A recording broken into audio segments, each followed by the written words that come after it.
to have Michelle Ozemi helping us with our huddle this morning. She is a phenomenal agent, a top producer, and has done business for over 15 years, sold over 1,200 homes. She is a rock star, and her heart really, though, is also with coaching. I got the privilege to meet her doing mega camp, and her and husband, phenomenal people. You will absolutely love them. They embody the culture of KW with just such a big heart to share and to inspire and to help grow others. So, Michelle, thank you so much for coming on today. I'm gonna turn it over to you. Thank you. Thank you. Oh my gosh, a lot of pressure. You are so kind, Daniel. I do appreciate all of that. Yes, Alan and I came over to Keller Williams after being independent brokers for I guess 15 years or so. And we are so excited to be here. We love being a part of this community. We love the tools that Keller Williams offers. And I'm excited to be on the huddle this morning because I am an uptown girl. My husband and I lived in, I guess our kids too. We let them live with us sometimes. But we lived in uptown for the last 5 years. And we did move down to the Greenville side a couple weeks ago, but I still feel like Uptown is my space, my home. I love that area. So I'm excited to be on here with you guys today. And I love that you guys are going through John Maxwell. He is phenomenal. I have got to see him speak, preach and speak at church, at our church. We did a big series and he blessed us with coming and talking to us. Really, really cool guy, truly embodies everything he talks about. He just has a gift of leadership, and the Lord has certainly blessed him with just incredible speaking abilities. And he's just a cool guy. Really, really do like him. He's got a little bit of sarcasm, so I like that a lot. So I get to teach you guys on chapter 4 today about navigation, and I'm super excited about that. John opens it up with a kind of a sad story about navigation. So I thought I would open up with a little bit less sad. No one dies in my story. So I thought we'd start with that. So like I said, we live in the Uptown area, and my daughter, who's now a freshman in college, did her high school years at TAG.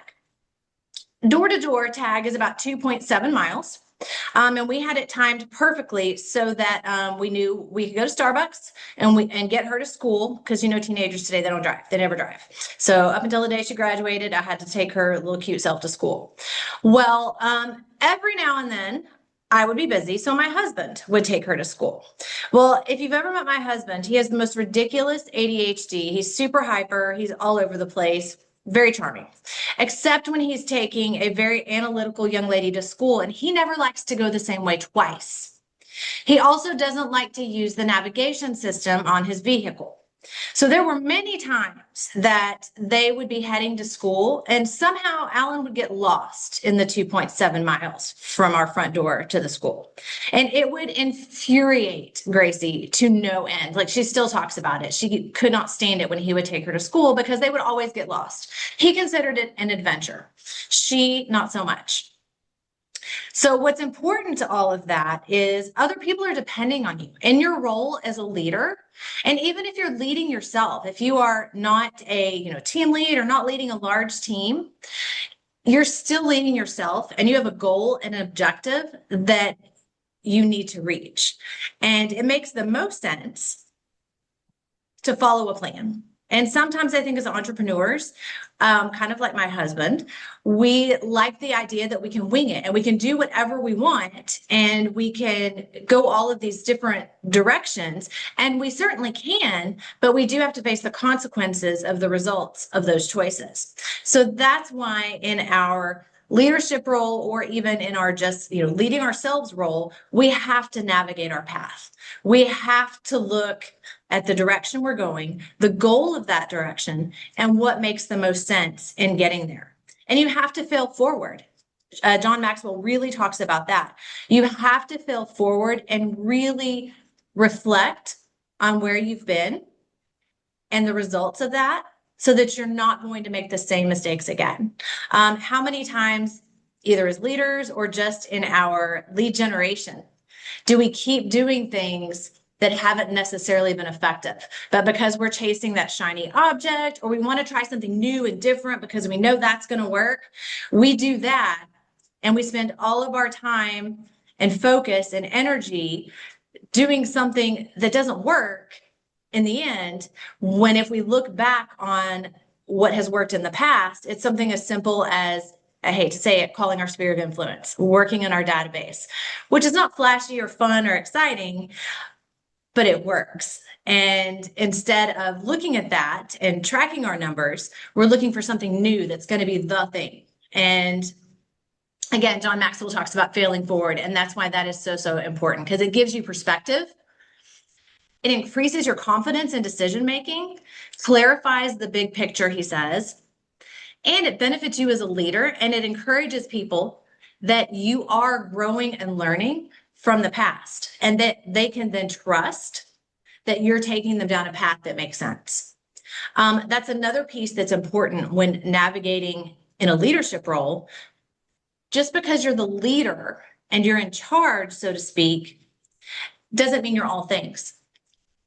We have to listen to what others have to say. We have to recognize the gifts and skills in the people around us and take advantage of those things and utilize those gifts and skills. That allows our people to trust us and want to follow us and enjoy following us. Nobody likes a leader who's just bossy. I was doing something with Studio USA the other day, and someone was trying to figure out who I was, and Rick said, "Oh, it's the tall, bossy lady over there." And he meant it in fun, but in reality, as a leader, you don't want to be the tall, bossy lady. You want to be the person that people can come to and they feel comfortable sharing their ideas. They feel comfortable offering their opinions. And when you hear good information, you take it and you're leading the team and you're all going forward together. In his navigation strategy, I love this.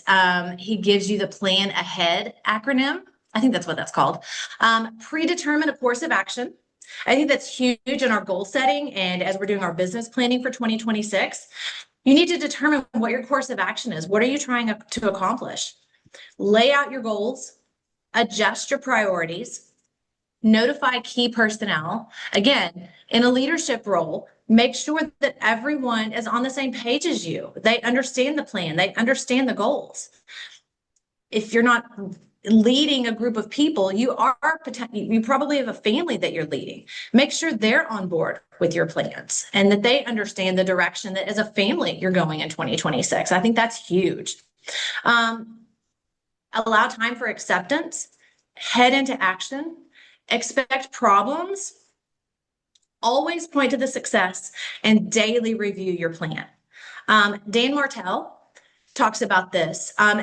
He has his goals on his phone, on his bathroom mirror, in his car, everywhere, so that he can see them, so that the steps that he's taking throughout the day ensure that he's marching towards the goal. Because how easy is it for us to get distracted? You go on Facebook when maybe you shouldn't. You go on Instagram. You go on Amazon to quickly order that dog food and get it delivered because the dog's out of food. I got to do that later today. And then because you're not paying attention to what's important, you go down a rabbit hole and you've been on Amazon for 2 hours and you haven't accomplished what's in your daily plan. So plan ahead. I think that's super important. And then I'll leave you guys with this. You've got to know your own bent. I thought that was great when he talks about how to apply navigation to your life as a leader. You have to really reflect and look inside and know who you are naturally and where you're going to fail as a leader. Like, where in these areas of navigation do you need help? And you recognize that, and you get the accountability and support either of a coach or of a coworker, someone who you can give the authority and the power to recognize when you're going a direction that maybe you shouldn't, and to get you back on track, and that's comfortable doing that. I think that's so important. No matter what our leadership role is, we have to have some sort of support and accountability, not that's going to just rah and cheer us on, but that's going to correct us when they see us going a direction that we know is a weakness for us. So that's what I will leave you with today, is the law of navigation. John Maxwell is oh my gosh, he's such an amazing leader, and his books are fantastic. So I think it's cool that you guys are going through all of this particular book. It's such a good book. Some great tools, and it's an easy read. I do love that he writes in a way that's simple to digest, and you can take something from just every chapter. So thank you guys so much for having me today. I truly appreciate it. Well, thank you, Michelle. Loved it. Lots of good nuggets there. And just I love just the idea of setting goals with your family, right? So often we just set our business goals and my wife goes, "We're doing what?" Well, I think you may not do that if you're working a traditional 9 to 5, so to speak. But truthfully, real estate, as we all know, it's a lifestyle. So if that's your lifestyle that you're enforcing on your family, then they need to be on board. And when they're on board, it makes it a much more seamless ability to get to those goals, and it makes it more fun. And then you've got them encouraging you. I remember years ago when my kids were little but old enough to understand, they knew that if we accomplished certain goals, we love to travel, then that was just one more trip. Like if we got the things done that needed to be done, okay, we'll pick up our bags this weekend and we'll head down to the beach for a few days. So they would ask, "Hey mom, have you gotten that done yet?" Like they knew. And that was fun. Like it was, a fun way to incorporate them. And the sad thing is they'll never be able to work a 9 to 5 job. They're completely useless in the corporate world, but they're going to be great entrepreneurs at something. And I think that's so important, though, in our industry. We have to include them, and it teaches them so many great lessons. So, functions. Making calls and using the camera are limited. So Oops. Diane. Well, thank you, Michelle.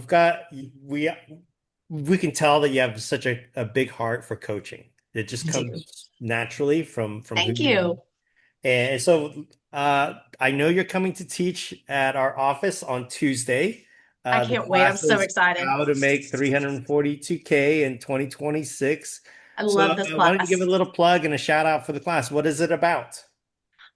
Just like it says, it's how to make 342K in 2026. I try to avoid shiny objects. So this is a class that will teach you how to make the most of your database to make the most money you possibly can without spending a ton of money. I love this class. This is how I've built my business and how I still run my business. It's a lot of fun. It's super interactive. So if you're someone who is really quiet, get over that now, because I need you to participate while in there. I like to have fun, have a good time. I want lots of questions, and I want you guys to walk away with some action steps that you can implement into your business so that you can have an incredible 2026 without being stressed. So it's a fun class, and I think it'll help you with your business plans. So please come get the word out. We're going to have a great time.